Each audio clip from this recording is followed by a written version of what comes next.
Ikiroutaan maan uumeniin on kaivettu holvi tuomiopäivän varalle.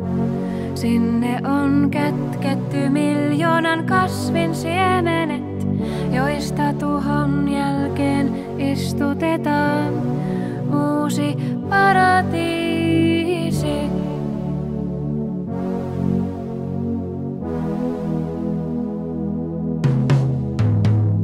Mutta pääseekö sinne huijarit?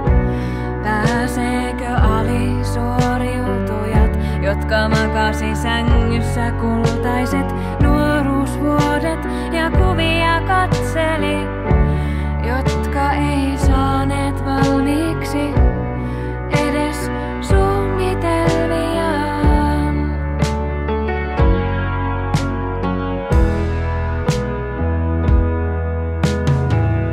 Mihin voi soittaa, kun akku on tyhjä eikä jalat jaksa kantaa? Mihin voi soittaa, jos kotikonstit ei poista häpeän tahraa? Mihin voi soittaa, kun metsäpalo leviää näyttöltä yksiön eteiseen? Pääseekö huijaritkin taivaaseen? Mihin putoaa ne, jotka ei jaksa suorittaa, jotka on valmiita välikuolemaan? Onko jossain monttu, jossa saa viimeinkin